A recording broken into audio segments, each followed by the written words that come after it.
Good evening and welcome everyone to Open Mic Night, whatever it is. It's open studio, it's live at 5, it's all of the things. It's live streams, it's whatever. Welcome to Monday Night Live. I'm Steve Leahy. How is everyone doing? Hopefully really good. I feel much better even though I don't sound better. Yeah, that was a fun cold. It wasn't that bad actually. It was just kind of congestion-y type of stuff. So I apologize if there's residual stuff tonight that you guys have to deal with. But I feel great, so we're gonna do some fun stuff tonight. What is on board for tonight? I'll explain the story when we get into it, but we are painting Mike Myers from Halloween tonight, and there's a story that goes with that. It's not usually a Thanksgiving thing, but it is tonight. So I have 3 new paintings to show you, which I'm pretty excited about. And I got some other fun stuff, some show and tell to show you as well. So that's what we got going. So without further ado, let's get into it. No, nothing. My nose is like not working at all. There we go. Hello, everyone. What's up, Swamp? Dan, Rick Lotta, James Cully, Brian Moore, Paula, what's up? Rhea, Ian, Dan. Facebook is doing this weird thing. Not Facebook, the other social media thing. You're gonna have to excuse me. I'm hopped up on all kinds of crazy cold medicine. Mike Stevenson. So it's changed people's names, or it looks like it's changed people's names the way I see them. It's like James Cully is not James Cully anymore. He's James Cully 9815, which is weird. But anyway, it's not a big deal. Todd, what's going on? Yeah, buddy. Oh, wait. I didn't even do this the right way. Hold on. Cheese Grits and NyQuil is on. I am sporting my brand new Cheese Grits and NyQuil shirt. Look at that. Very cool. So you can check out Cheese Grits over at Western Massacre Lock Sport for your very own Cheese Grits shirt. Very, very cool. Where do I want to start tonight? So the sale is still going on. That's the number one thing. The real number one thing, though, is I got my special delivery barges back now. So when she goes to Wisconsin, there is she's Marge's friend, but he's my friend now. A gentleman's name is Travis in Wisconsin, and we have a beer trade going on. And every time Marge goes to Wisconsin, I send her with beer for him, and he sends stuff back. So what I got back is from the 715, which is a Wisconsin area code. And this is a blueberry cream ale, which I've already had a couple of these, and they are fantastic. So that's our Wisconsin beer for tonight, from the great tundra known as Wisconsin. So that's tonight. That's number one. Number 112, really, whatever, is, let me get to this so I can see you guys over here. That's probably going to be better. Come on. Wake up, my friend. Okay, there we go. Good. That worked really well. So the sale is going on right now. Let me put up the thing so you can see it. It's on I tagged it.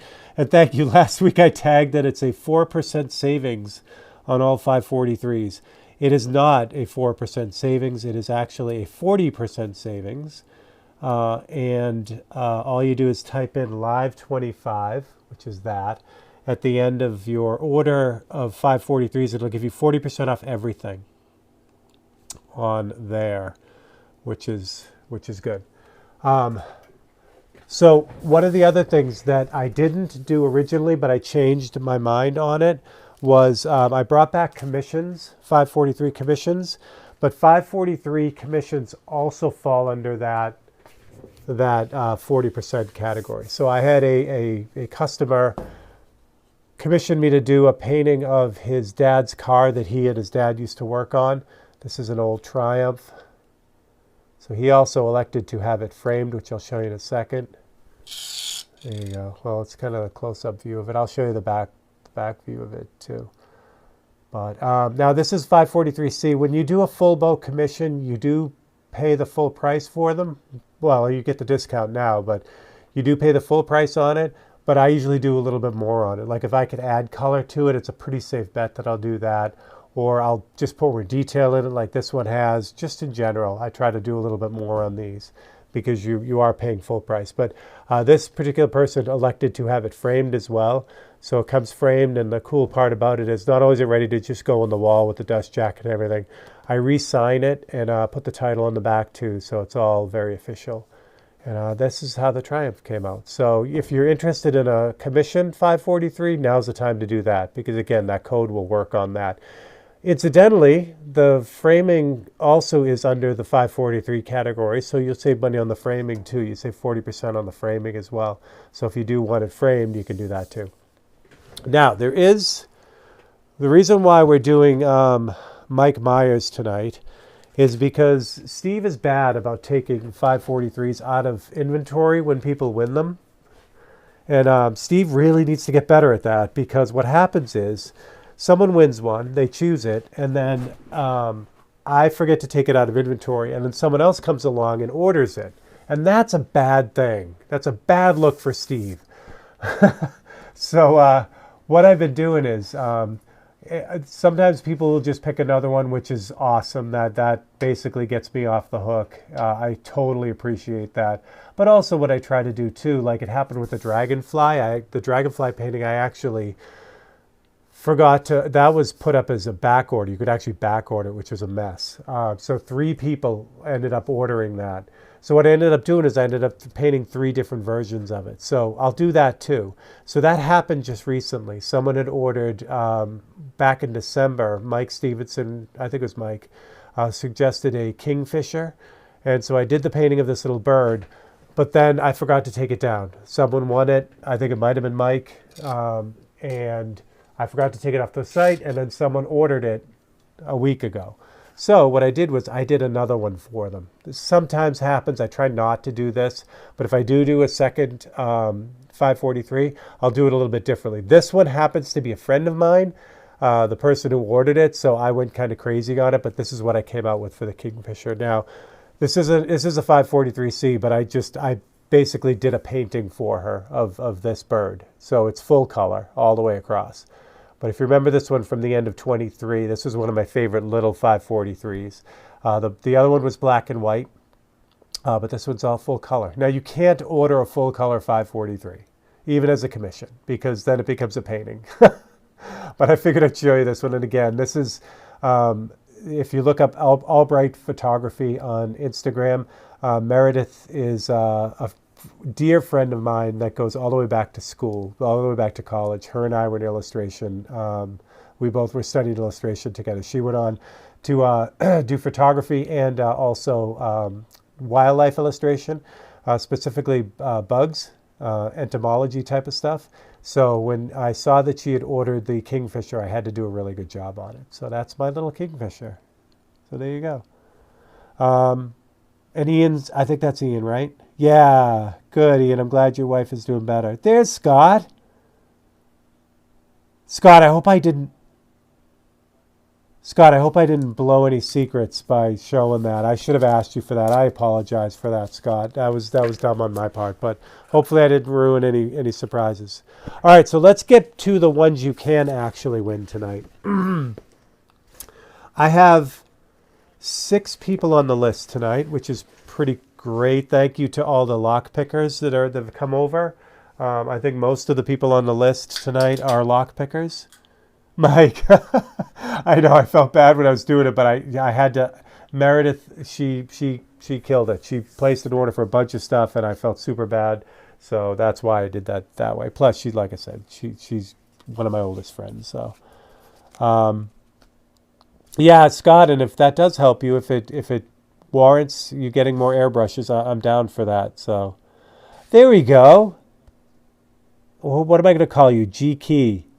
Keyman. All you got to do is type in 543 and then give me a suggestion for a painting like the ones I'm going to show you. It doesn't have to be like the ones I show you, any subject. So do what Cheese Grits just did.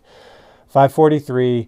And I know why he put the G there. He wants it in gold leaf, but just 543 and then a suggestion for a small black and white painting, and that's all you got to do. Then next week, your name will be on the list. If I draw your name, you win a painting. If you don't win a painting, come back next week and do it again. The only thing is we have about, 5 weeks left before the end of the year. When we hit the new year, the entire list resets. Everyone who has won one can then win one again. You can win one per calendar year, and it resets on the 1st. So get your suggestions in now if you haven't won. All right, let's do it. Let's look at the new ones. These you can win. And if you do win tonight, you can grab one of these. If not, they'll all go up on the site, and you could just buy them. And again, you get that discount if you use the coupon or the code. All right, and before I do this, real quick, huge thanks to the star givers last week, Brian Moore, Honey Rivera, and Bug. Thank you so much. And thank you so much to Brother Robert, who gifted a membership last week that went to Swamp Picker. And Cheese Grits is on board and members too. Members get a discount all year long, and they also get early access to time-lapse videos and stuff like that. All right. Excellent. Okay, here we go. So the first one, I'm reading comments, and I should be. I need to hire an assistant, someone who can read comments for me and relay them. I need a Vanessa. If you're following Nub, I need a Vanessa. All right. I can actually taste that blueberry. My nose is clearing out. All right, first one is Mr. James Cully. Mr. James Cully last week asked for Red Skies at Night. This is what I got. This is a 543C. Again, I feel bad for the new people. This isn't what I do. They're supposed to be black and white, but this one was an easy one to do in color, so I did it in color. How close can I get? Is this too close? Nah, it's fine. Little sailboat doing its thing out there. Okay, so interestingly enough, this little proverb comes from the New Testament, which I didn't realize. I thought it was older than that, but the proverb goes: "Red skies at night, sailors delight. Red sky in morning, sailors take warning." And there is a bit of scientific truth to it. As the sun sets in the west, if the sky is red, that usually indicates a high pressure system passing through. So it has dry, stable air, and that high pressure system will produce a good day the following day. So there is some truth to it. And there you go. There's a little speck of something there, but you get the idea. So that is my Red Sky at Night. And I think I call that Sailor's Delight. Yeah, so that's a 543C, again, which that's not supposed to happen, but I couldn't help myself. How do you do a Red Sky at Night painting without having a red sky? So what else we got? You guys are awesome. Oh, no. Sorry, Ian. Ian, it's so weird. This cold hit the globe all at the same time everywhere. Like, I went to my daughter's wedding. They all had it as soon as I got home, and I thought I dodged it, and I did. I didn't get it from the people in New England. I got it from the people here. So it's the same cold. It's just crazy. Red sky, gray ocean. That's awesome. Mark, welcome. All right, next one up is Adam. Adam last week asked for glass marble. One of my favorite paintings that I did was a group of glass marbles. This is kind of a fun one because it's just black and white, but that's a traditional 543. Black and white painting, 3 inches by 4 inches, and there you go. So this one, the name of this one is called Knuckle Down, which again, I never played marbles for real as a kid. I had marbles, but I never played the game. I didn't realize that the saying knuckle down, it means to apply oneself to a serious task now. But it comes from the game of marbles. Coined around the mid-1800s, players would shoot a marble by placing their knuckle on the floor, and then it became synonymous with getting serious. So that is my glass marble, little cat's eye marble. And that one's called Knuckle Down. So there you go. There's Adam's suggestion for tonight. Oh, I should have mentioned that. The time lapse for this week, if you're not a member, we'll post tomorrow. The time lapse is of the Triumph painting. So you can watch the Triumph painting tomorrow. I did the whole thing in time lapse, so you can watch me paint this live, which is fun. All right. Last but not least, Mr. Cheese Grits and NyQuil, the bounty of the shirt that I wear tonight. Bounty giver, feast giver. last week asked for Han Solo and Carbonite. I've done a Han Solo and Carbonite before, but I thought I'd take it up a notch, so I did another 543C. This one's super subtle, but I really like the way this came out. And this is the moment of him being thawed out. So just as right before the thing cracks, you know, the little light comes out. I was going to do the light kind of creeping out, but it didn't really work out the way, you know, I thought it was going to work out. So I just did this, but I'm super happy. And this one's called Free of the Carbonite. So that's one of the lines of Princess Leia dressed like, you know, the bounty hunter. So there you go. So there's your 3. I only did 3 today. Well, I did more than 3 because I did the Kingfisher, I did the Triumph. So I did 5 this week, but you guys don't get the other 2. Sorry. All right. So if you win tonight, you can choose one of those, which is exciting. And again, there are 6 people on the list. And see what happens. So tonight we are going to paint the 6th 543, which actually is the same situation as I just explained with the Kingfisher. Gary had placed an order using the sale coupon, and one of the ones he chose has already gone. So I was like, what do I do? Gary's a great friend of the channel. He's placed a lot of orders, just done a whole bunch of stuff. So I thought it would be fun to do something that Gary had wanted specifically, but that I never did. So I thought we'd do that tonight. I don't want Gary to think that I was going to paint good old Mike Myers here with a chicken turkey face on it. That's not the point. That wasn't going to happen, but I thought it'd be fun for the ad tonight. So, all right. So we're just going to do this. What do you think of that? Hello, everyone. Ray, what's up? Yay. Kyle, what's happening? All right. Everyone good? All right. If I missed anyone, hello, everyone. So we're going to paint a 543 for you tonight. So if you're new, you'll actually see how these work. This is not in color. This is going to be black and white. What I generally do is I'll grab this is just a clip off of YouTube. And it's the standard Mike Myers Halloween image of him. It's everywhere. So what I do is I go into Photoshop and kind of crop it and put it where I want it to be, and then I'll make a bunch of copies of it. So for 543, 6 of them fit on a regular sheet of paper, and then I cut them up. Now what I've done is I've already cut all these out. So we might do a little bit of stencil cutting, but probably not, because I think I've got all of them. But if we do, you'll see how that works too. But I'll explain the process, which is nice, because this is opposite of the way we were doing the turkey last week. I talked a little bit about how I build things up real slow with the major paintings, where the 543s happen very quickly. And that's the idea. So we will get this done tonight for sure. Where like the turkey painting, which will be done, is, you know, takes a lot longer. Incidentally, if you were interested in the turkey, that is off the table. Someone grabbed that. So there you go. Robitussin, that's nice. NyQuil works better. I've been kind of using Mucinex, and also I just bought Afrin, the nose blast spray, which I should have used before the feed, but I forgot. So anyway, you guys have to deal with my cloggy nose. At least it's not running everywhere anymore. That's good. Hot toddy is a good idea too. So these 543s are painted on Yupo paper. It's a synthetic polypropylene paper. It's not really paper, it's polypropylene, it's plastic. And it's got a really cool coating on it that allows you to just paint on it. You guys have seen me do a million of these. No, what I do is that I take it and I spray Autoborn Sealer Gray on it. And that gives you a good ground to paint on, but also a great color to paint on too for these black and whites. It acts as an underpainting. But to do this the right way, I have to sand this thing, because it's got some nibs in it and stuff, which, you know, happen when you spray them with a bigger gun, which I do. So first thing I do is I usually try to take out the big nibs, like there's a big chunk of something here. So I'll use the knife blade and just kind of pick that off.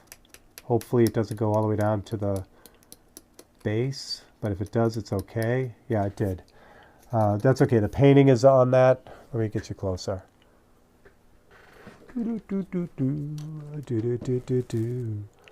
Yeah, it's going to be better. This is just going to be like a time-lapse, but you're going to see it live. There we go. Now you can see that white hole in the middle of it. All right, so that's a little chunk of thing that's kind of gone on it, but it's not going to matter.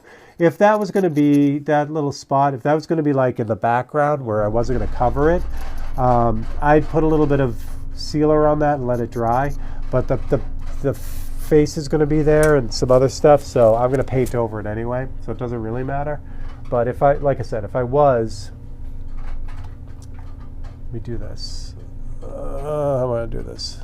Sorry. Michael McClung, what's up? So this is Autoborn sealer that I've already pre-mixed for the spray gun. It's 10%, but I'm just going to put a little bit out on the palette, and then I'm just going to grab a little bit of it. So what I would do is I would just fill in that divot. And if it was in a really open spot where it was going to be seen, I would put a little bit extra on it, then I would sand it off the same way. You got to let it dry like about 10 or 15 minutes before you can sand it. But for this, it's like I said, I'm going to paint over it anyway, so it doesn't matter. But I figured I'd show you how that works. Pretty easy. All right, so once that's dried, which is going to be close, I got to grab a little bit of sandpaper here. I use these little sanding pads, cheapo sanding pads. This is 600 grit. And then I just sand it out. And now the nice thing about Autoborn sealer is it sands really well. It sands like primer. So you can get whatever surface you want out of this, which is really nice. If you put this on with a faux roller, you can get texture in it, which is cool if you like that kind of thing. If you want it like super smooth like I do, you can, like I said, just sand it out.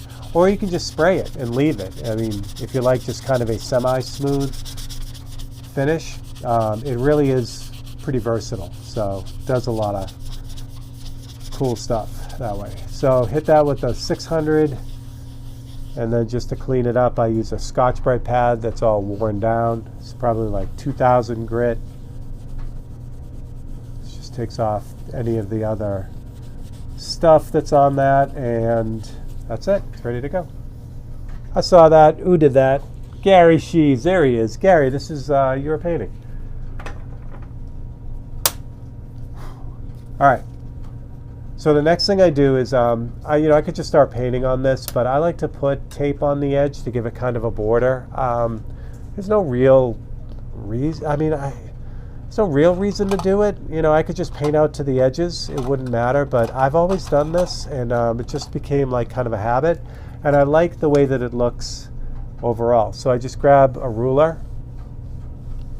Yes, happy Thanksgiving to all my Thanksgiving-y friends. So grab a ruler, you'll see the bottom of this, mark off 1/2 inch, because these sheets are 5 inches by 4 inches. So I give myself a 1/2 inch all the way around anyway. And I do that on purpose. Even if I painted right to the edge, I would still give myself a little bit of extra, because that'll help it. You won't have to worry about putting it in the mat. If it's right 3 by 4 exactly, then I'd have to come in on the mat. I'd have to come in a little bit, or else it'll fall through the mat. So giving myself an extra 1/2 inch is just cheap insurance. So there we go. So I make little tick marks there.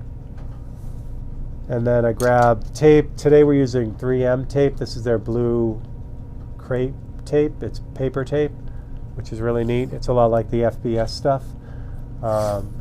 Thanks to my buddy Jason Garfoot, sent me a bunch of this stuff, and I've been using it, and it's working out great. So what I do here is I just come in a little bit, or come out a little bit from the pencil mark. Again, those pencil marks are 3 by 4. By giving myself about 1/8 of an inch extra around, that just gives me a little bit of leeway when I put it in the mat. So in case the painting isn't quite perfect, it still works. I should have done all this, but it's cool that you get to see it. All right, the good news is the painting is going to go fairly quickly, so like I said, we'll be able to get the whole thing done tonight.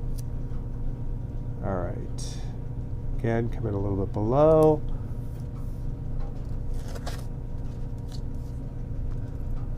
And I'll try to watch the comments, but I'm really going to try to burn this thing down. So if I miss a comment and it's really important that I see it, just have people yell at me or something, and I'll I'll get on it. Okay, now I need my knife here. So now you just trim out the excess.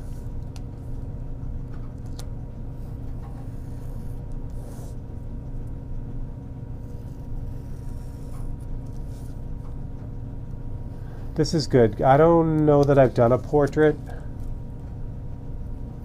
543, so you'll get a good feel for how I get those done.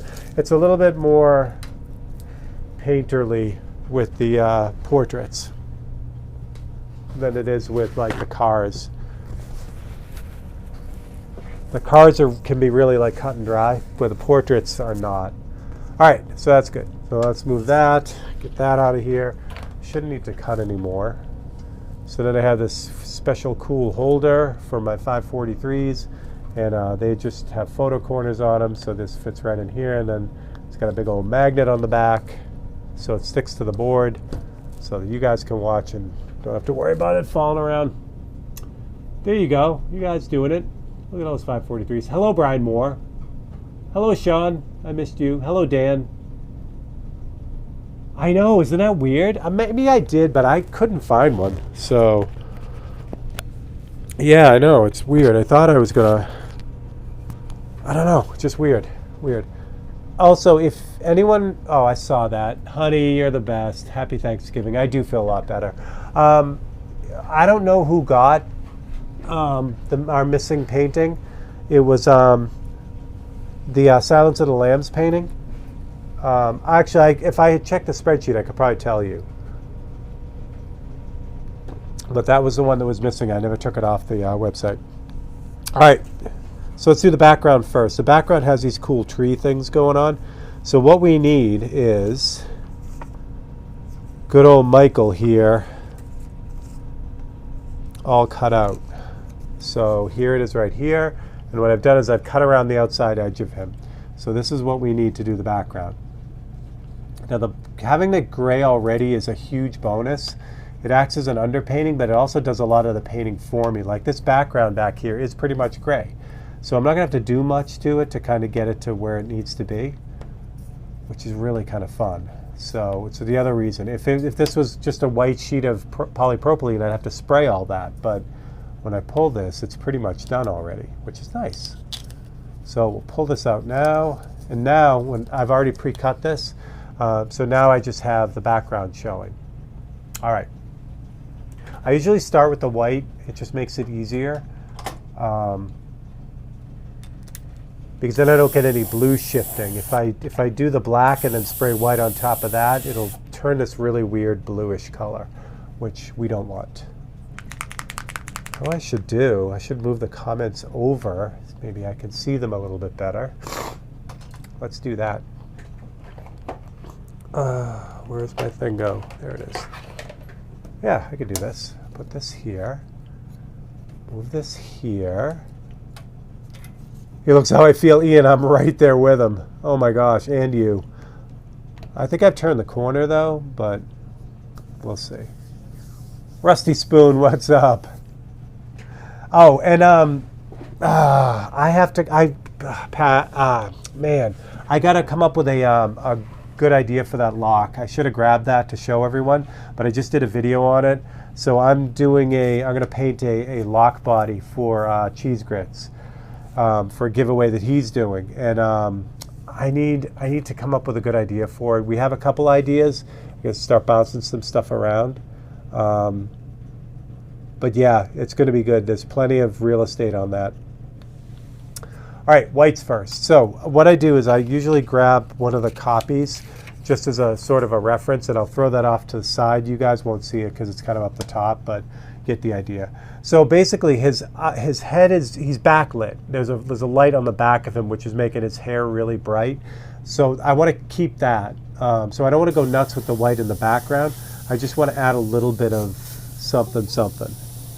And this just helps it kind of, not be just boring. You know what I mean? You get away with just having the gray background, but that's a little bit too quick for me. Like I like to put something in the background to try to help tell the story.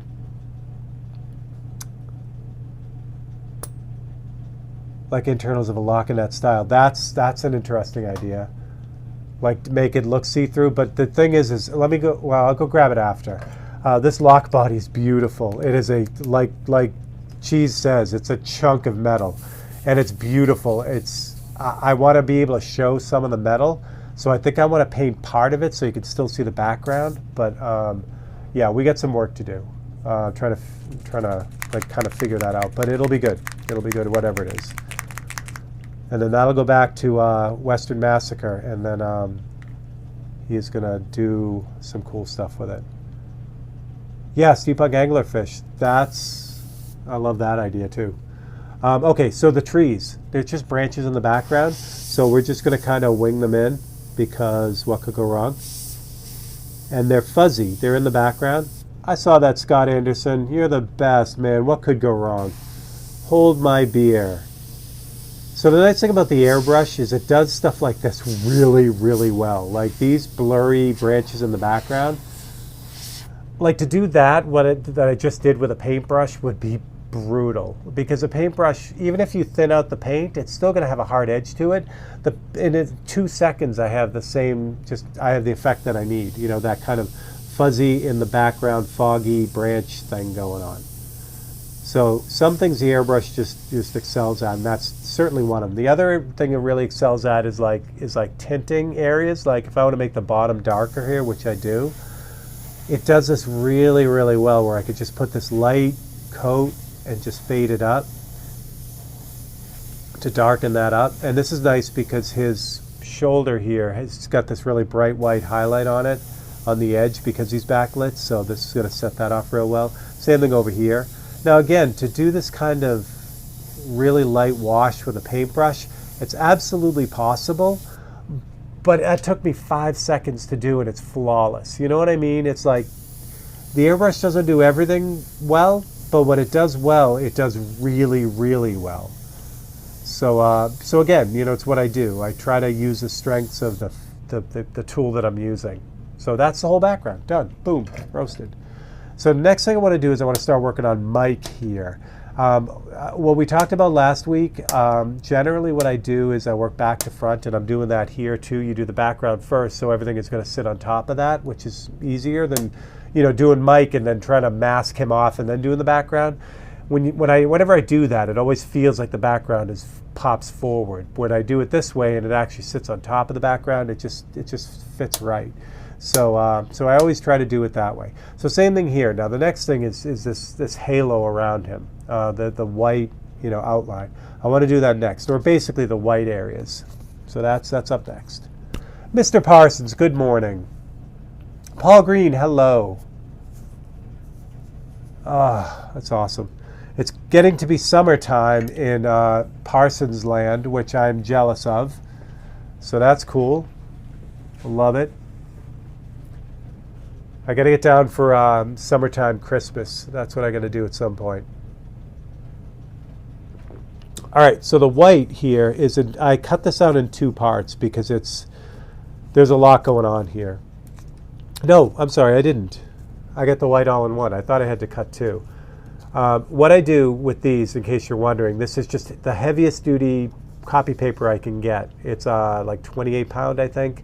Whatever the Ultra Staples, you know, Office Max, whatever, their best quality printing paper. Nice and thick, and just really easy to cut. And I cut them out with an X-Acto knife, and that's kind of how that works. Again, if you just go with a time lapse, no, I don't cut out any in time lapse. There are live feeds where I'm cutting, so you can probably catch that. And there is more than likely something I'm going to have to cut out on this tonight too, so we'll get some cutting in, hopefully. So this is all lined up, obviously, because it's the same copy. So I'm just going to line up his shoulders and his hair and whatever. And then the Visionaire board I have here is a steel board.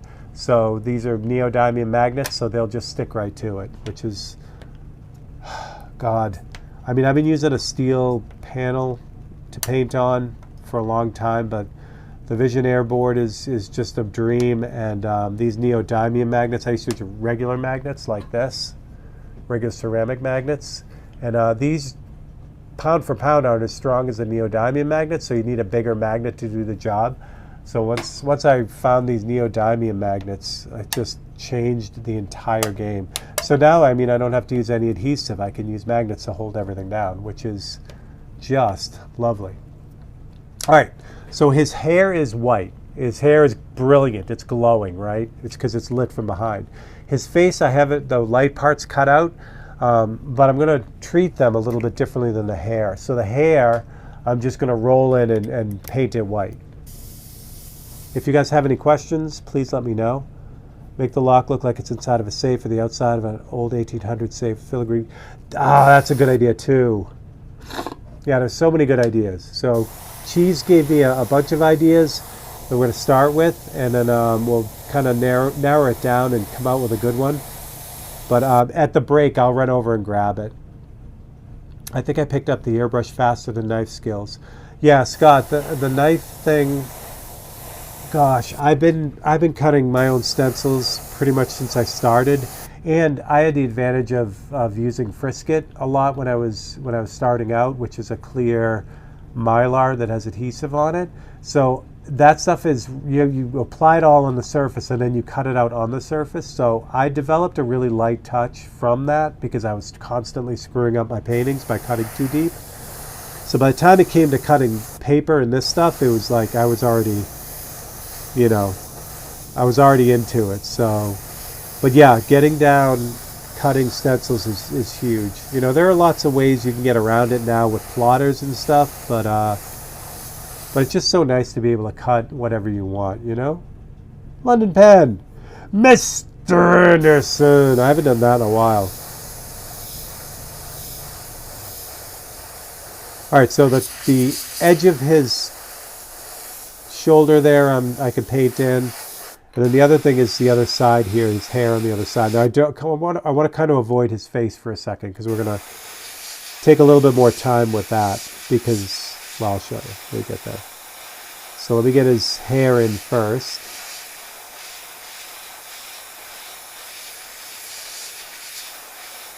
Okay, and now this, you guys have seen me do this too a lot. This is where a stencil isn't just a stencil, it's a drawing guide. So I've cut out all the areas that are bright in them. And I could spray this whole thing white and pull it up and it wouldn't look bad. It would look like a stencil, you know what I mean? Like a graphic image of Mike. But if I want this to look real, what I gotta do is I just gotta use this as a guide, like on his nose. It's not just spraying the whole thing white. Let me put a magnet on that so it doesn't squeal on you. So for his nose, like the bridge of his nose, instead of just hosing it down, I'll actually just go in and spray the bridge of his nose, the ridge of his nose, and then where his sinuses are, which are like inflamed on me, that too. But leave the side of his nose, with the gray there. Again, this is where the gray really helps out a lot. The side of his mouth next to the Cupid's bow there, same thing. It's like not just all white. I just kind of go in and paint just the edge and his Cupid's bow too. His cheek, I can get his cheek without spraying the whole thing out.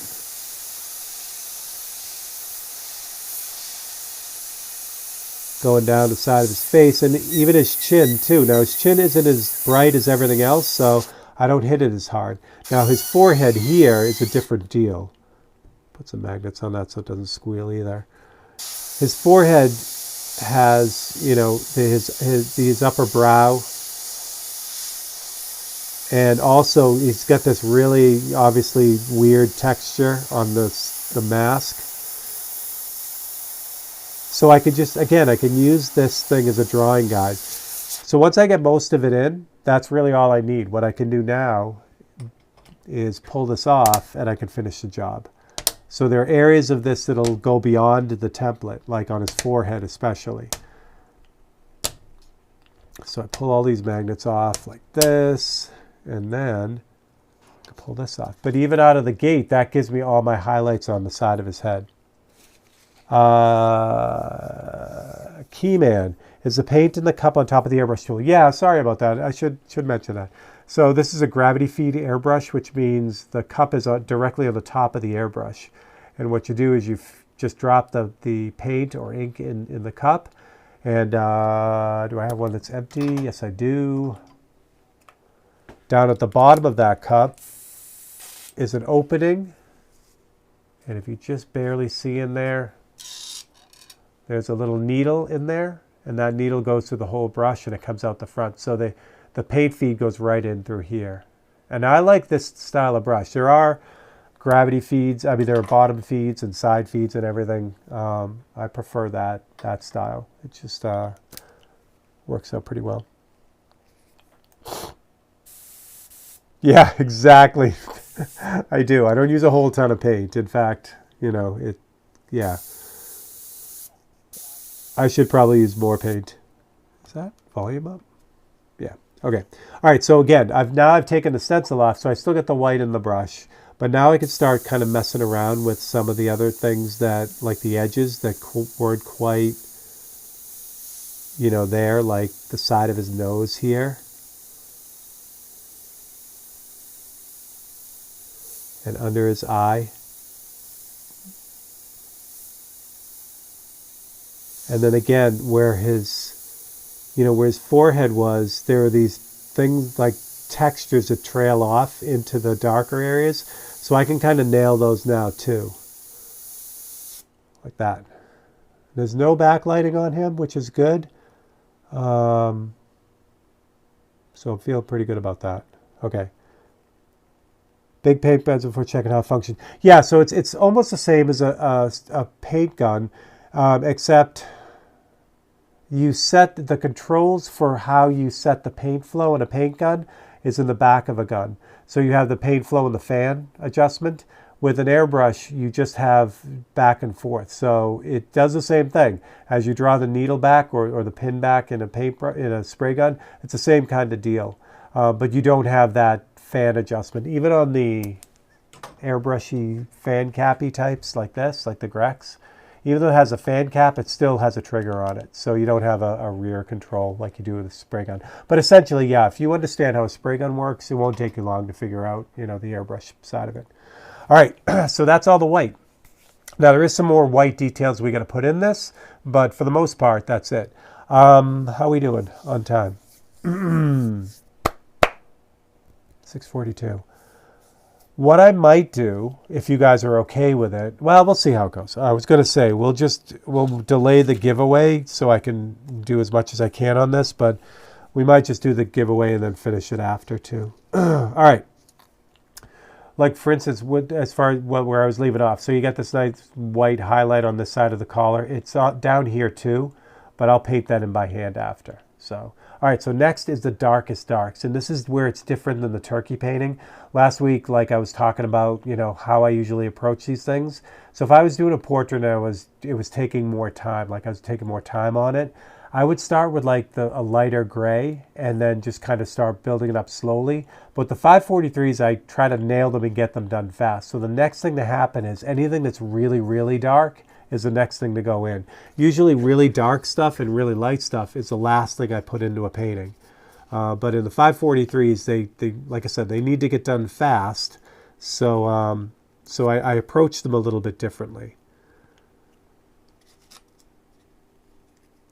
So what you give up this way is a little bit of refinement. I'm not going to get the subtlety that I would in a full blast painting, that I will with a 543. But if everything's in the right spot, and it'll have a kind of a graphic-y feel, but it'll still look good. It just won't have the same, it won't have the same level of detail.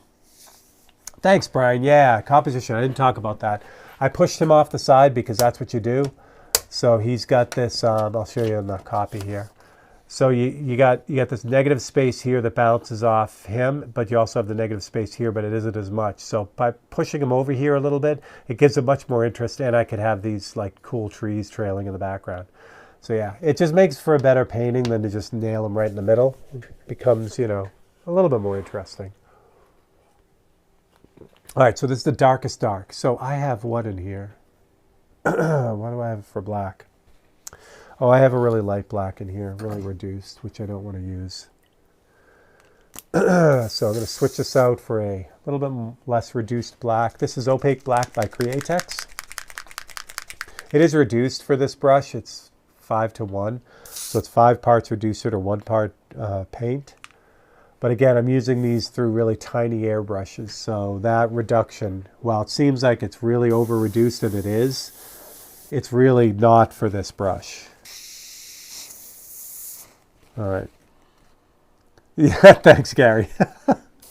All right, so everything I've cut out is black. All right, so I don't have to do kind of the same thing that I did before, where I use it as a drawing guide. These, I'm just going to nail everything. I'm going to spray everything black. Now, even though this is going to be pretty much 100% like saturation, I don't want to just go in and like hose it down, because what I'll end up doing is I'll end up getting all kinds of crap underneath and spider webbing and nastiness. So I still want to build these up, and it just means going over it a few times. Usually with this mixture and this brush, it's about 5 or 6 passes, and then it's pretty much covered. The only thing I'm worried about is the jacket. Well, let's see what happens.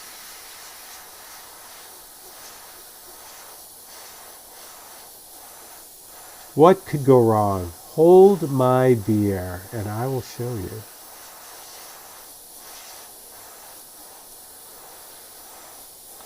So this opaque black is amazing. They just did such a good job on it a couple years ago. Even though I over-reduce it, I can get it right back to opacity, which is fantastic. Now down here, again, what I'm worried about is such a big area. So what I think I'm going to do is I'm going to, because it'll take a while to cover that with that reduction. So what I'm going to do is I'm going to switch out to the 1-to-1. This is just 1 part paint to 1 part reducer, which again, this is ridiculously over-reduced for this paint. Usually this paint only needs about 10 to 15% reducer with a bigger brush. But with these microns, these small brushes, you have to reduce them a little bit more to get them to flow. All right, so this is 1-to-1 now. Yeah, you got it. So now this will cover much faster. The downside is like it's much more grainy. So so if I wanted to do like details in the face like we're going to do, it's harder to do that with this mixture because the paint just looks like micro sand. You know what I mean? So it's great for covering like this, but it's not so great for doing those little really tight details. You'll also notice I don't have a magnet here. It's just kind of flapping around. It doesn't matter because that part of his neck is really dark anyway, so if paint gets underneath that, it doesn't matter. The red-headed artist. Hello, Patty.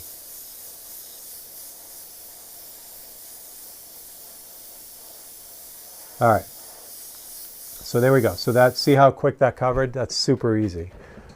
And again, you know, take this all with a grain of salt. If you're doing this on your own, you know, if you watch my video and then say, okay, I'm going to go do that, and you mix your paint 100% and you put it into like this brush here, like the Eclipse CS, or, you know, another 0.35 millimeter brush, the thing is going to spray that paint like a fire hose, and it's going to make a mess. You reduce for the airbrush as much as you do for what you want to do with it. So this brush takes the paint a lot thicker, can do a lot finer detail if the paint is thicker. So in this instance, I wouldn't reduce it so much, you know what I mean? Even if I want really tight detail.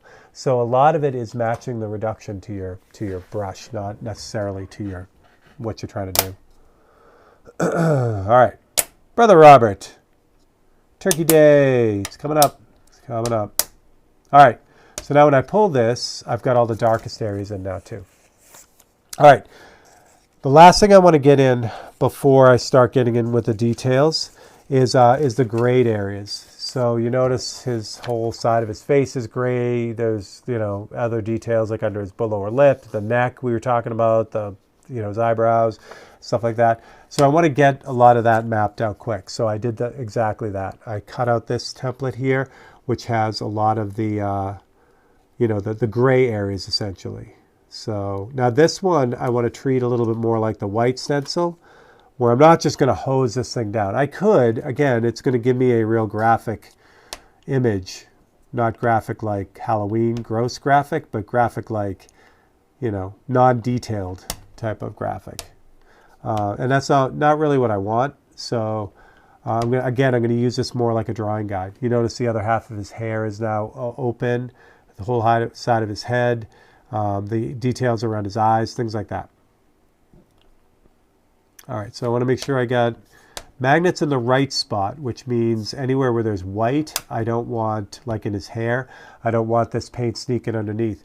Down here in his jacket, it's the same thing. You see all that overspray with it kind of got, or underspray? The paint got underneath the template and made it really fuzzy. That's not going to make a difference in the end because it's all going to be nice and gray anyway. But where his hair is here, where it's bright white, I want to make sure that stays clean. The same thing with his forehead. His nose even, that's going to be a tough grab. That's probably the only magnet I get to fit there. But that'll work too. I know. Don't blame me for this cold. This is everywhere. It's literally everywhere. If Ian got it, I wasn't even near the UK, so I don't want to hear it. It's not my fault. My favorite line. All right, for this, now this becomes a little bit more subtle. So what I'm going to do is, for this, I'm going to use a 1 to 10 mix. This is 1 part paint to 10 parts reducer. And again, it's back in this real teeny tiny brush. Cheese grits. I'm not going to tell you how absolutely terrified I am wearing this bright white shirt while I'm painting with black paint. This is a cardinal rule number 1 broken. Never wear anything you like.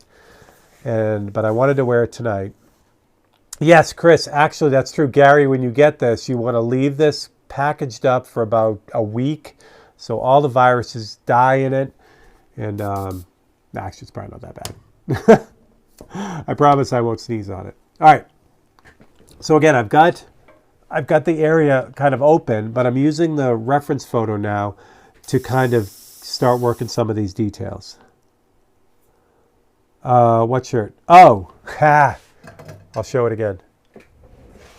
Wait, is this going to work? No, it's not going to work because I don't have that set up. Hold on, give me 2 seconds to change cameras over. There we go. Come on, baby. Yes, I'm sporting my brand new Cheese Grits and NyQuil custom shirt. Look at that. But again, the number 1 rule when you're painting is never wear anything you like. Especially when it's a bright white t-shirt, but what could go wrong? All right. Let us scan your back. Yeah, that's true. How did you know that? Oh, because you saw it on the other video. All right, hold on. Will this work? Hold on. Ugh. See if you can. I don't know if this is going to work. You can scan it. Try that. Wait. That's not the right one. There we go. Try that. Will that work? Will that scan? I'll give you a minute.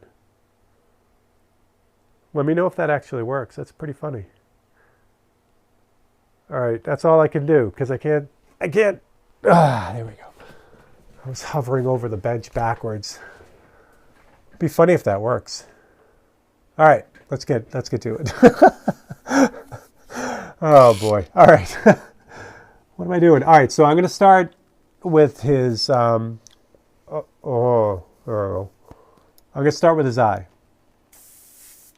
Because why not? So what I'm going to do is I'm going to try out the airbrush here because this is where it starts getting into like tight detail. So I'm going to pick a spot where I'm not going to really screw it up if something goes sideways.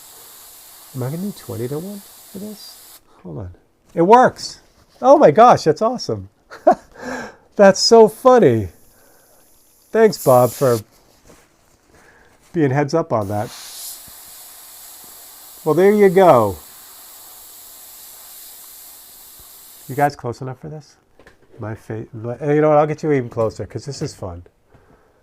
We'll get you right in on his face. Like a true 543 so you can see what I'm doing. We may, if you guys don't mind, I may just, let's finish this out. Let's just do this painting and then I'll do the giveaway at the end. Because I know we got about 5 minutes, but I don't know if I want to break and pull everything apart right now. And then, if you guys don't mind. All right. So with this, again, it's same thing. Just as I did when I was like spraying in the whole area, it's all about light layers. You know, if use light amount of paint. You can get these real tight details. And actually, I'm gonna swap out to the even thinner version of this. Give me 1 second here. We can wait, no problem. I love it. Good. Okay. Yeah, because I don't want to bust my mojo here to pull everything apart and then just put it all back out.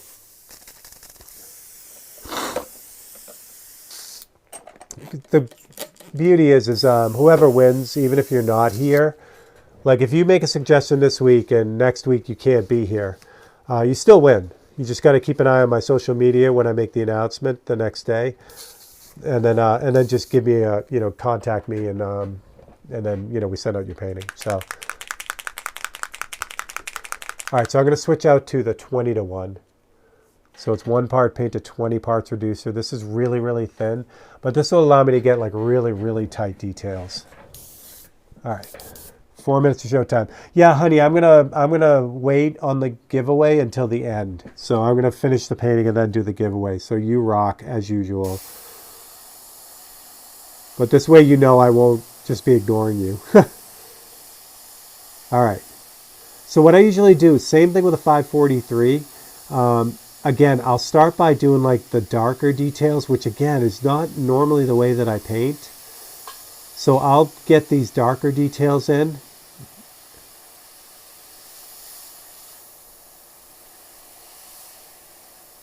And then I'll go back in and like darken the whole thing at the end.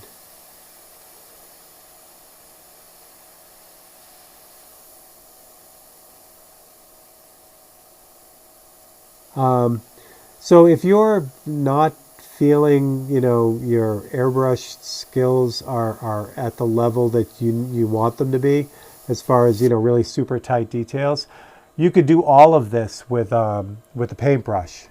So all this stuff I'm doing right now, you could just take a regular little paintbrush, like I use a little watercolor brush, a little Winsor Newton brush.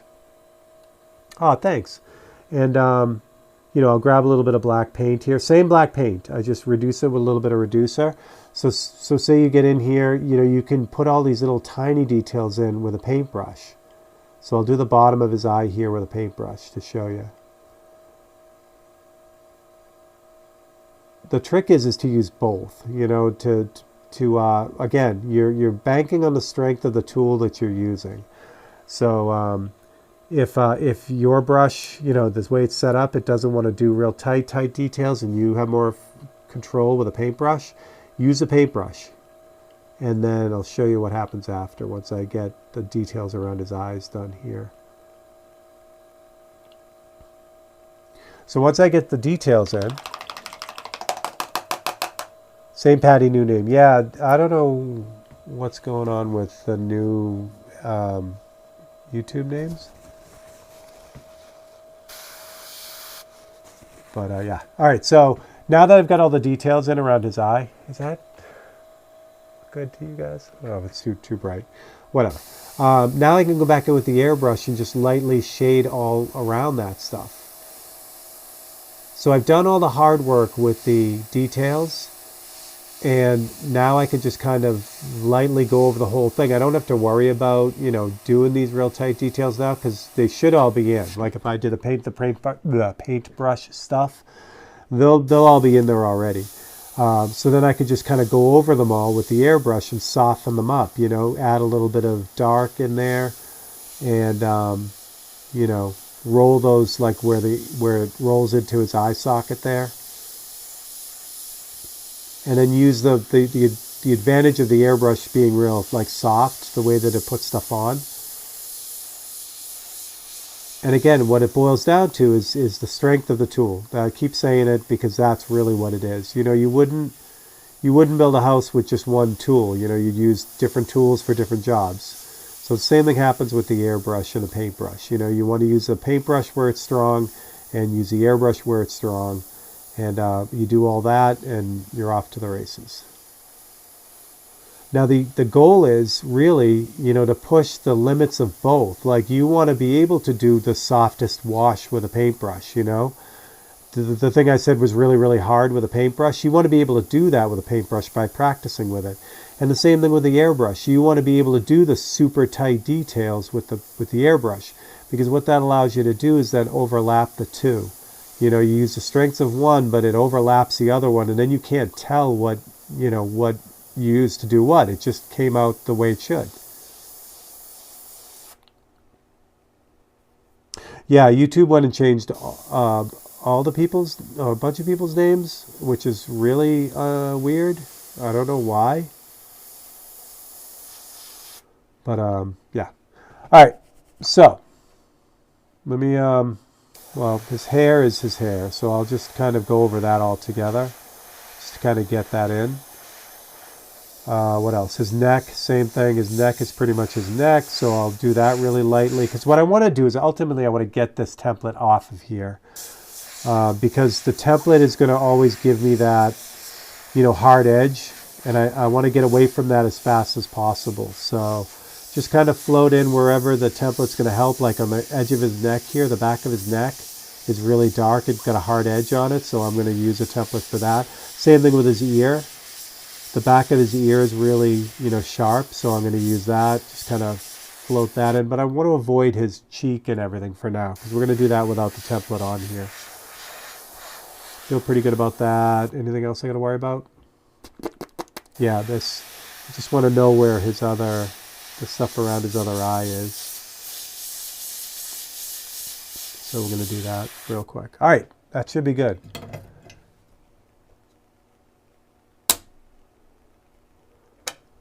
I know, honey, I can't wait. That's going to be amazing. When you get to retire and do whatever you want, that's going to be awesome. So, I was paying my 14-foot tall rocket. I know, man. That's awesome. All right. So now I've got everything I need. Is this too light for you guys? Let me see what we got here. Let's darken it up a little bit. Yeah, you need to darken it up a little bit because, yeah, you need to see the contrast. So you got a lot of glare on that too. The black has a satin finish to it. It glares. So, all right. Nice, 702. That's awesome. Yeah, this should only take about 10 to 15 more minutes to finish up, so that would be perfect. All right, so now the freehand fun starts. So I've got all the templates off, but also I've got everything mapped out. I know where everything's supposed to be now, so that makes it a lot easier for me to just kind of like go in and do the drawing part of it. And again, the goal is to not have that template on here so that I don't have any of those hard edges. Like the hard edge on his nose is okay, because I'm going to end up painting on it. But if that template was still there, I would replace that white hard edge with a black hard edge. And then, like I said, it becomes looking more graphic, which again is not a bad thing if that's what you're shooting for. I've got a couple of 543s that are very graphic, meaning like hard edged, and they're supposed to be that way. So again, it just depends on the, what you want the final output to look like,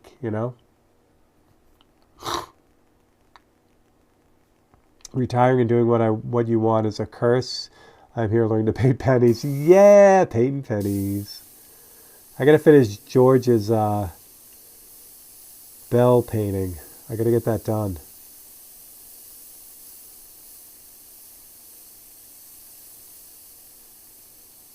Top of his lip.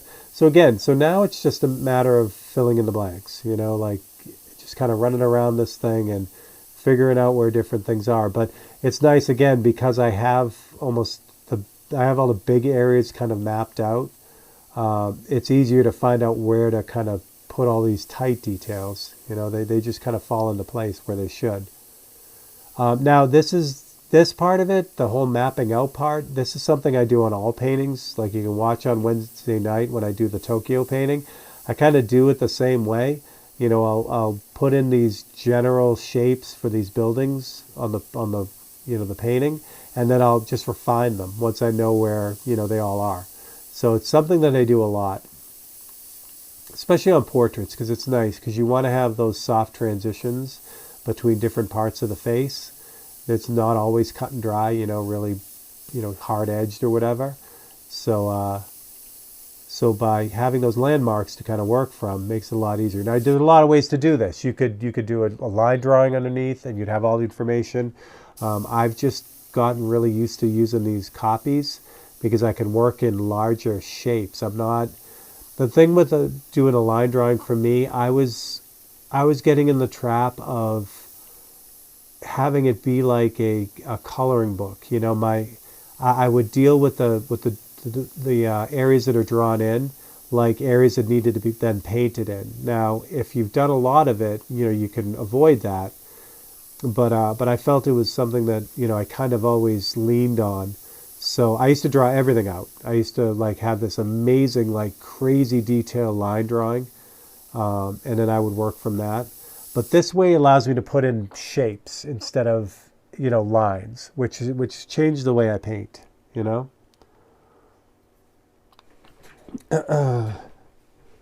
Yeah, I know. Now that the U.S. isn't minting pennies anymore, that may be. I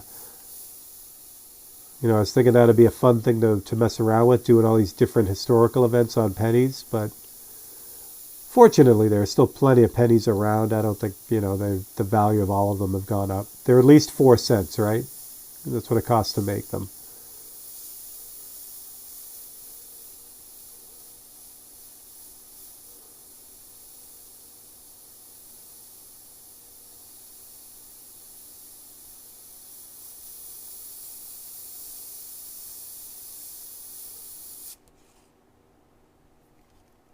Oh, that's cool, Michael. I love those. When you do a commission and you can't show it till it's done. There he is. There's Mr. McKay. What's up, Scotty?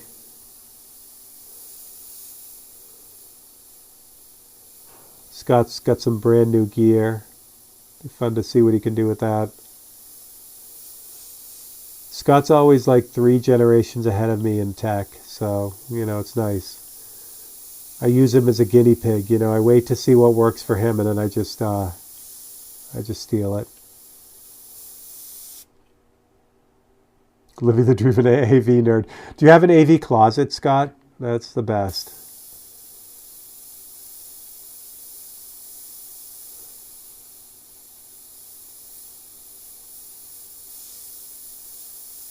All right, so if there's a moment, I haven't really, yeah, actually, I got it right here. If there's a moment where, like, I'm noticing there's, like, I missed some white, this will work as long as I don't, get it too much of it on the black that I've already done. If I do, I just have to go over it again because, like, right here in his eyebrow, there's more white, and then on this upper lid, there's more white. So I've had to cross over that little black detail. And what happens as soon as you hit the white on the black, it turns like that bluish color, which kind of sucks. But at this stage, as long as I'm not overdoing the white, like I'm going to hit his cheek again because it needs it. And also this part of his mouth needs a little bit more white too, as well as under his lip here. Oh, I missed his whole bottom lip. That's funny. I'll get that too. As long as I'm doing the white, away from the black, I don't have to do anything else with it. I'll put some more texture in his forehead here. There we go. That's better. That's more crunchy. There we go. And his Cupid's bow needs a little bit of a hit. So the thing is as long as I don't overdo the white, get it everywhere, all I got to do is then go back over the areas that kind of got white on them and just like redo them. And then that removes any of that, blue shift that pops up.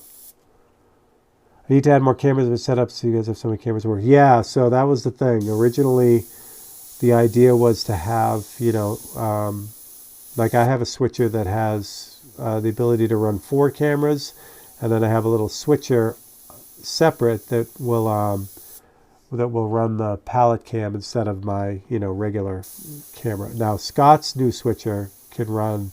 What did you get, Scott? Was it an 8 or 10 channel? So the thing with that for me is, I don't know. I don't, like I said, I need someone to help me read comments. I don't need 6 more cameras to have to worry about. So I will leave that to the professionals. 8 cameras. So Scott, we do all this, and then all the platforms are pushing single camera vertical format videos like TikTok. After we go invest all this money in 1920 by 1080 format. I use 4 cameras. Yeah, I still think that's a great. I never feel like I need more than 4. I mean, I'm sure I could figure out what to do with more than 4 if I had them, but it doesn't, I'm not there yet. I'm not like, oh my gosh, I need 6 cameras. So like I said, I like letting Scott figure it all out first, and then I ask him questions. All right, there's his bottom lip. So basically, this is, I don't know what to tell you guys with this. You could cut out templates for all the little bits and pieces that I'm putting in here now. You just do it the same way. For instance, do I have one? I did kind of. Wait, that wasn't supposed to do that. Stop that. There we go. Like I have his bottom, the bottom lip kind of cut out right there. You see it? Right there. So you could cut out like all these little shapes and then use them, same thing, just use them as guides. But, the more you do it, and if, if you're really into it, it definitely doesn't hurt to take a drawing class. There are tons of them around, from different art associations that would be near you. Even places like, Michael's and Hobby Lobby sometimes run classes. Just take a basic drawing class. It's fun. It'll immediately apply to what you're doing. And it'll make this stuff here much easier. The way I describe it, if you've ever played a musical instrument, and a lot of people can pick up musical instruments by ear, right? They just, grab an instrument, they find the notes on the guitar, the keyboard, or whatever, and then they keep practicing until they learn the song. But if you learn scales, it's so much easier for you to then learn a song. You know what I mean? Yes, it does take practice to get the scales down, and you do have to either take lessons or find a some way to take music lessons either online or whatever. But it opens up so many doors for getting things done faster, and more efficiently, really. So the same holds true with the fundamentals of drawing and painting. If you take a little bit, if you're into it and you take a class, even if it's not related to airbrush, if you're airbrushing, just take a watercolor class or an oil painting class, or something that will kind of give you the basics of composition and art and that kind of thing. You'll apply that right away to the airbrush. It's all the same. You know what I mean? It's like it's a different story, but the same language. You know what I mean? So that's what I got to say about that.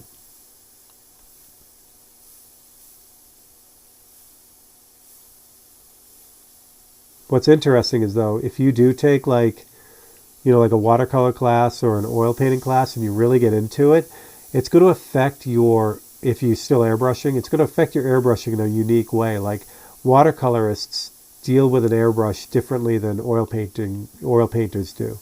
Or if you've done automotive work, you will then use the airbrush differently than you would if you were like an illustrator or something like that, or a fine artist. It's really cool the way that it works. Michael's doing Saturday, Sunday live. YouTube. Oh, good, Michael. That's awesome. I love it.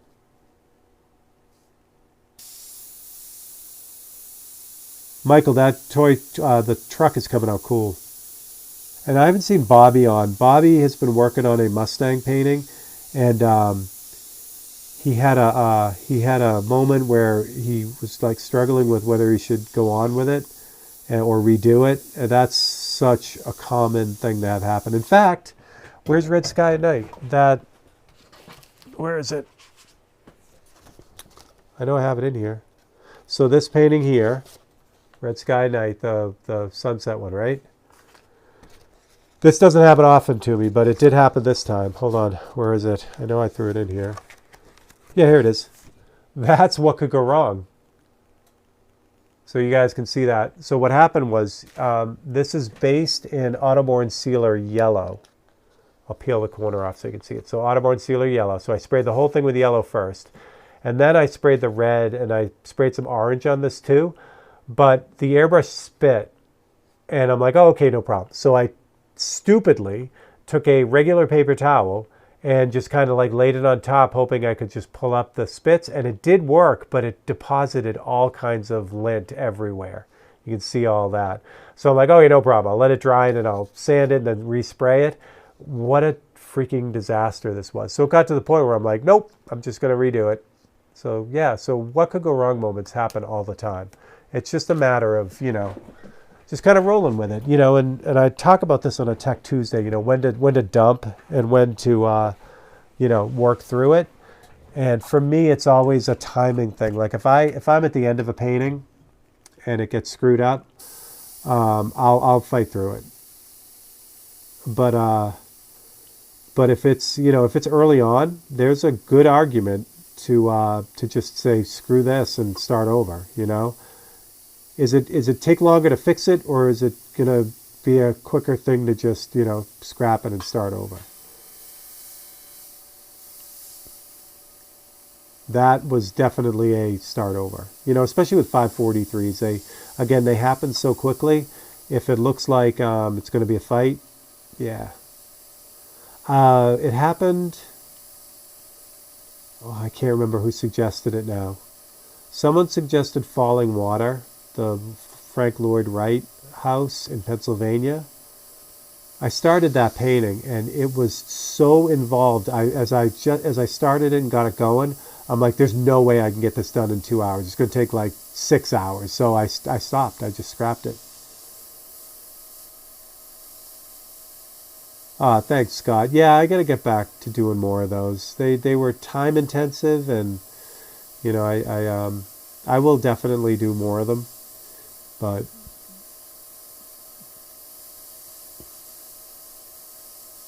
we'll see. All right, how are we doing here? We're good. So I've got pretty much all the lighter details in, the real tight details in now, except for the side of his head.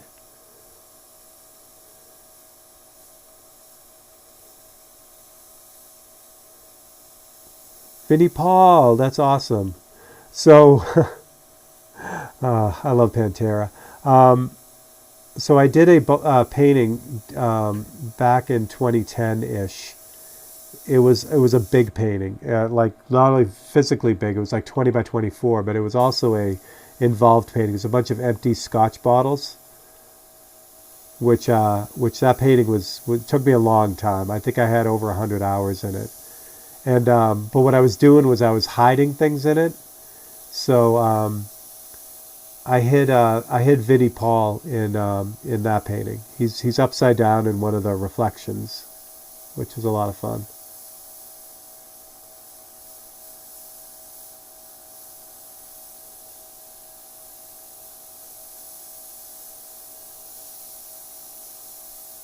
Thank you guys. I appreciate that. Yeah, like I said, I'll get back to Tech Tuesdays when once things settle down a little bit. They won't be every week because I like that the time lapse is kind of getting in there. But I'll get them going. All right. So do I have all the tight details now? Pretty much. All right, so this paint, again, is that really super reduced paint. It's not good for doing stuff like darkening his neck and his cheek on this side. So we're going to do that in a second. But first, before we do that, I have to, let's do his hair. You see how I left the hair? Now, his hair is what I mean about being graphic. So you get this dark side and then get the light side, and there's a division between, right? That's real graphic, but down here is all done. It's all detailed and, it's smooth. It looks right, but that looks real graphic, so we don't want that. So we're going to take care of that. Now, I could use the airbrush for his hair, but that's going to take too long, and it's not really, going to give me the effect I'm looking for. Did you got to see them 4 times? That's amazing. I never got to see Pantera. All right. No, that's not the brush I want. I keep grabbing that brush. This brush is ancient, and I don't know why I just don't put it away. So this is a Winsor Newton Series 7 like I use, right? It's a size 1, but this one came from the Art Experience in Avon, Massachusetts. When I was a wee pup, just married, I managed this art store, and it was one of the best jobs I ever had. It was so much fun. Plus, I ended up getting all kinds of art supplies because I would spend my whole paycheck on art supplies. But the Art Experience, I don't even know if they're around anymore. I've been in Massachusetts that much, but they used to sell all kinds of screen printing supplies. That's what they were known for, but they also had an amazing warehouse art store. All right, so I've got black paint in the brush.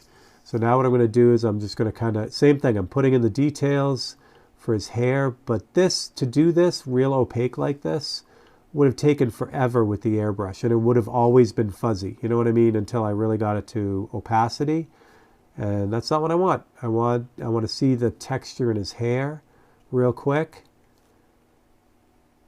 and I want to get that that deep black in there real fast, just like that. There we go. All right, anywhere else where I need paintbrush black? No. Good, that's done.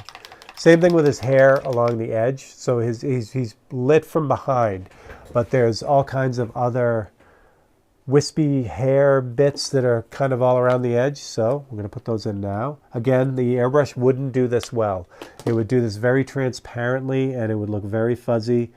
And we want to kind of hit it with like bright white little weird Mike Myers strands.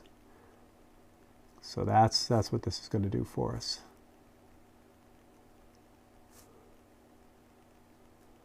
Again, the airbrush just wouldn't do this. It would put it on as like a gray line. You know what I mean? Like a fuzzy gray line. And that's not what we're looking for. We want it nice and bright, just like that. All right, let's do the other side. It's coming together. It's coming together. We're almost there.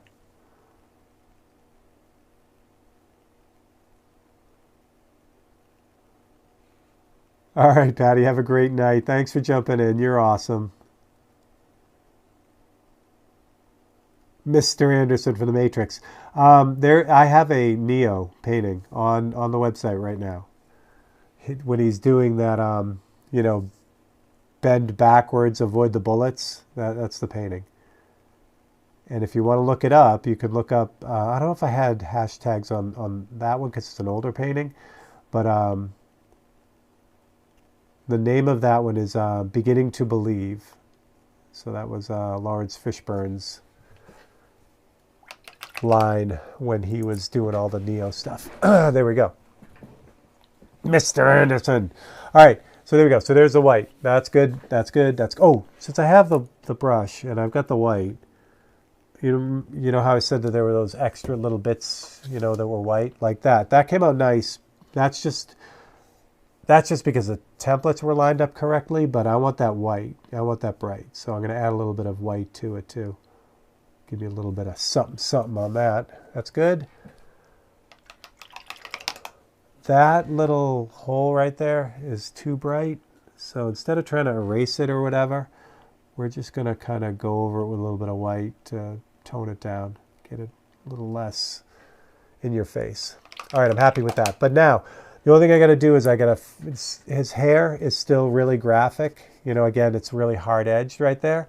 Plus his neck is not dark enough. So now we're going to jump back to the black, but instead of using that real thin black, I want to jump back to a black that will cover fairly quickly. So that's the one that's 5 parts reducer to 1 part paint. We are almost there, kids. Almost there. So we're at 7:30 right now, which is about right because it took me about a half an hour to cut all the templates. So 5:43 generally takes me anywhere from an hour to 2 hours to do. And this one's right on the money. All right, so I've got the dark black in there. So the same thing here. I'm just going to take those paintbrush strokes and I'm going to add the airbrush strokes to them.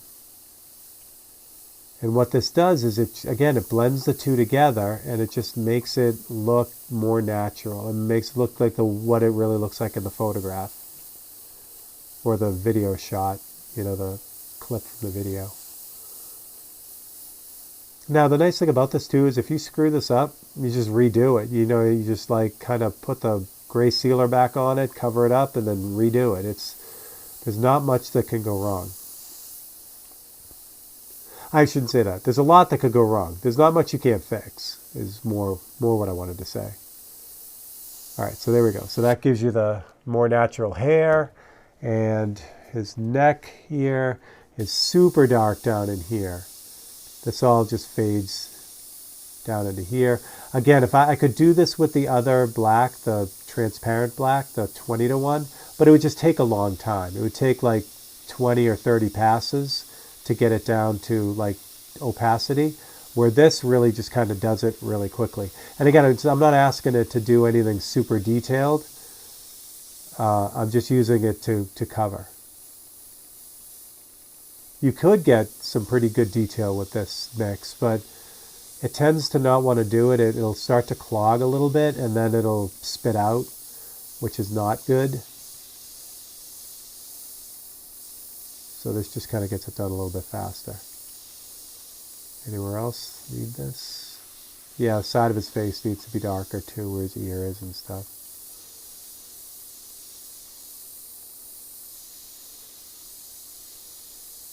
Oh, Mike.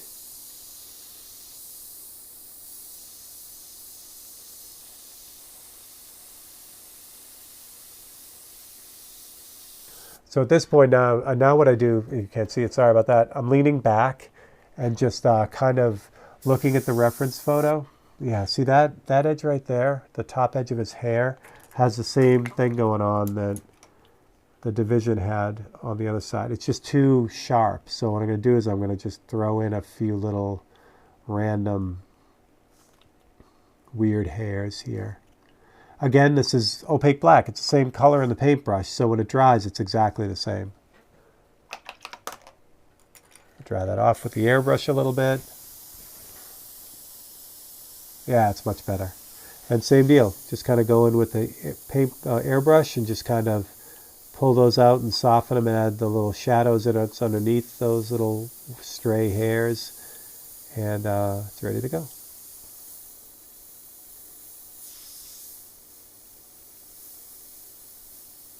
At the same time, what I'm doing is as I'm darkening this whole facial area, I'm also I'm not going real smooth with it.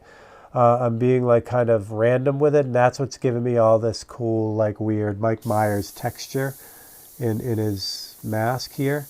So, I am going smooth with it sometimes. Like up here, I want to just darken the whole thing down a little bit. But for the most part, it's a balance between that and then just, kind of getting it tight and making it kind of crumbled, just kind of crumbly. That's a word, crumbly. The edge here of his chin needs to be softened up a little bit. Yeah. Bottom of his eyes, this eye socket needs to be more pronounced. So we're going to do that too.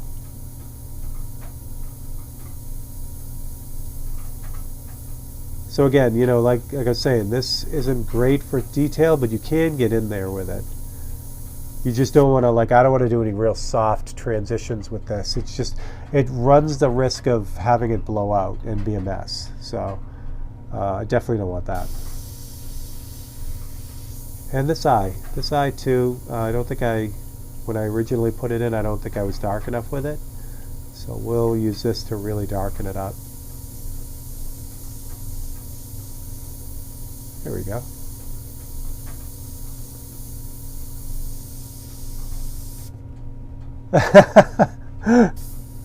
Thanks, Gary. Yeah, I feel really good about that. All right, so the last thing. So this is where you can get into real big trouble. So it looks fine the way it is. I'll switch out to this. So it's solid. It's totally solid right now. But I want to give it a little bit of extra, and this is where this stuff can either help you or kill you. So his hair on the edge right here is glowing because it's from behind, right? So I want to give that a little bit of glow. I'm going to do that with the airbrush. I'm going to do that with white paint. If I do too much of this, he's going to look like Bozo. So it's one of those things that if I was on the fence on whether I could pull it off, I wouldn't do it because there's too much risk for the reward. I'm gonna do it because I know what it's going to do. But like I said, if I had a hesitation, exactly. If I had a hesitation, I would just avoid it and leave it. So white, this is a classic case of less is more. It's always less is more. So I want to just kind of aim where I'm going to aim. You won't see it because it's white on white, but I'm going to aim right here, like about 1/8 of an inch in on the hair. I don't want to get too close to this side of his hair because I like it the way it is.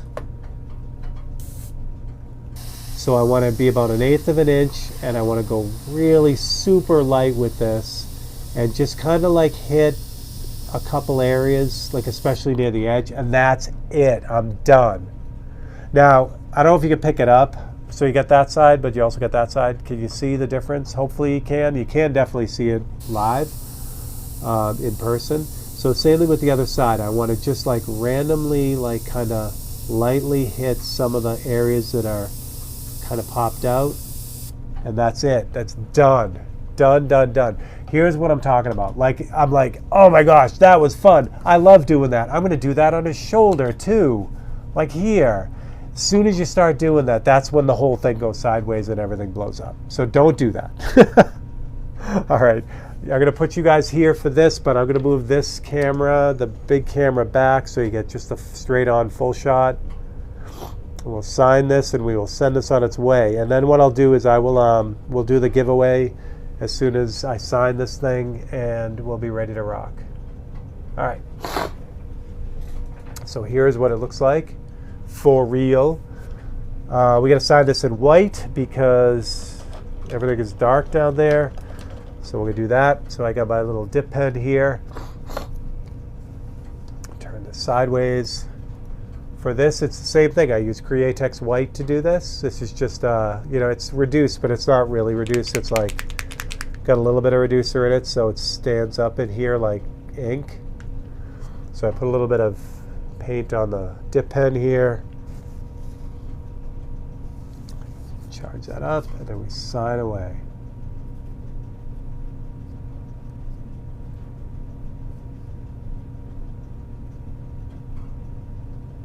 Ooh, I did 5. What could go wrong?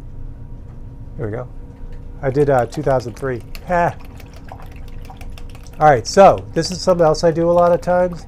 Like, so I signed it in white, and that's cool and everything, and it's fine, but it's kind of too much. You know what I mean? The white is a little bit too much.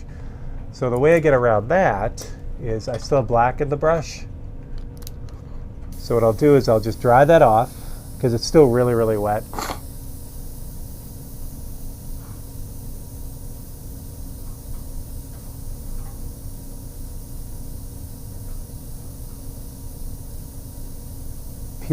What is going on there? All right, so that's dried now, the signature. So I'm going to use the black, and I'm just going to lightly go over the signature with black. And then what it does is it starts to tone it down, and it makes it gray. So I've done this on a bunch of paintings. Sometimes the signature stands out too much for me. So by dumping it down a little bit, it just makes it make more sense. But there it is. Turkey time, Mike Myers. We did it. We did a thing. So now let's give away a painting. How about that? That sounds fun. All right, let me move some of the stuff, get this out of the way.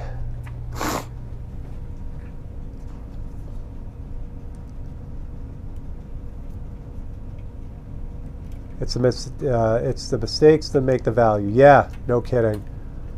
Oh my gosh, yeah. It's so funny because, the mistakes, if you're struggling, The mistakes are what helps you speed up. You know what I mean? Because you only make that mistake a few times before you figure out either how to avoid it or how to fix it. One of the two.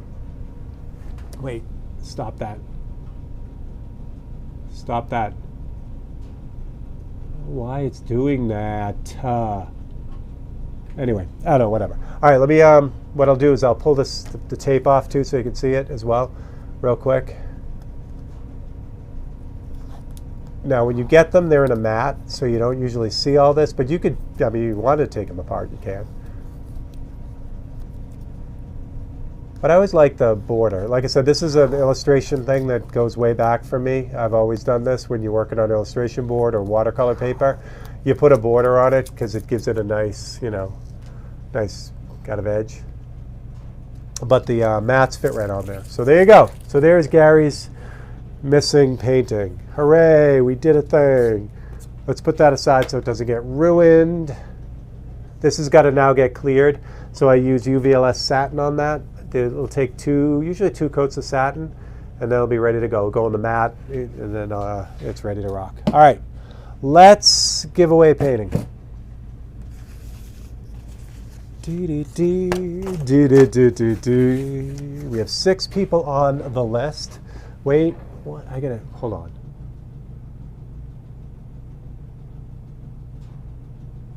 Cheese grits, why? There we go.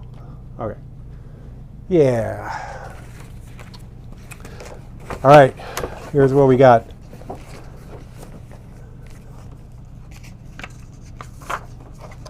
James Cully, Red Skies at Night, Sailor's Delight, or just Sailor's Delight is that one. And that's, now that you get to see that, that's the blown up version of it. No, wait, that's the blown up version of it. That's how it was going.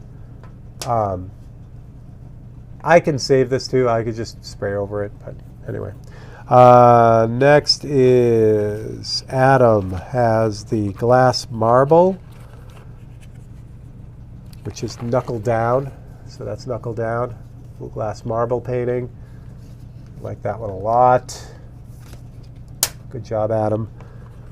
And then last but not least is Cheese Grits. Asked for Han Solo and free carbonite.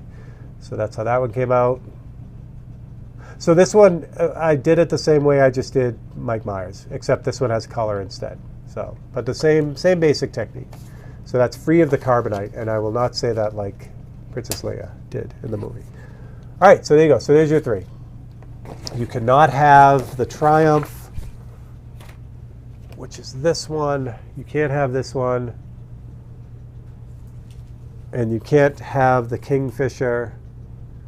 However, if you want a Kingfisher or a Triumph, you can commission one. You won't get them in color, but, you know, you get some. All right, let's do this. Where's my list? Where's my list of stuff? Oops.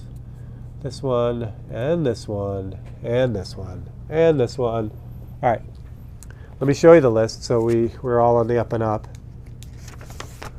Again, some of these names are weird because YouTube changed them all around, but we'll figure it out. But these are people who have not won. We had Stash last week, Real One, Luke Thornton, Adam, Rusty Spoon, and Tara are all on the list. All right. You need to do a how-to on it. I think there is a Tech Tuesday on the framing. I could be wrong, but I think there is. All right, 6 people. You're all winners in my book. But the one who gets to take home a painting tonight is number 5, which is Rusty Spoon. Congratulations, Spoon. Spoon, are you here? I saw you earlier. So, Spoon, if you're here, congratulations. So what you can do is you can choose one of those, or you could just go on my site and peruse the 200 of them that are on there and pick one that best matches your spooniness. You could do that. And then what you do is send me a message through my website. You could just, send me an email through the website or use a chat box. And give me your shipping address and which one you choose, and I will send that out to you. How easy is that? And no rush. No rush. If you want one of these 3, there is a rush. You have to pick one right now because You get first shot at the brand new ones. However, if you don't want one of these, then they all go up on the site and people could grab them and do their thing. All right, now there's Spoon. Yay. All right, so yeah, like I said, Spoon. There's no super rush unless you want one of these three here. All right, so that's it. We did it. We did a thing. That's exciting. I'm gonna move this. We did a thing. We did a thing. I didn't. Should I say it? I'm gonna say it. I didn't get any paint on my Cheese Grits and NyQuil shirt, which is awesome. So now I'm going to stop painting because I'm going to get paint on it, which would be sad. What do we got this week? We have all of it. So tomorrow's time lapse is that Triumph that I did. You can check that out on Time Lapse Tuesday. If you are a member, you can go watch it right now. They get early access to all the videos. Again, really, really important. If you want one of these 543s, the sale runs right through Black Friday, so take advantage of it. It saves you 40% off these things, and they're already marked down 50%, so you get an additional 40%. So you cannot beat it. But even if you want a commission or something like that, now's the time to do that this week. Tech Tuesday, I'll get back to as soon as I can, but for now we have time lapse on Tuesdays. I will be here Wednesday on Thanksgiving Eve to do the Tokyo painting. And that's it. That's what I got. I got it all. All right. So you guys are amazing. I love you guys. Thanks for hanging out with me. And I will take more cold medicine, and I will see you guys next week. You guys freaking rock. I love you. Have a good one.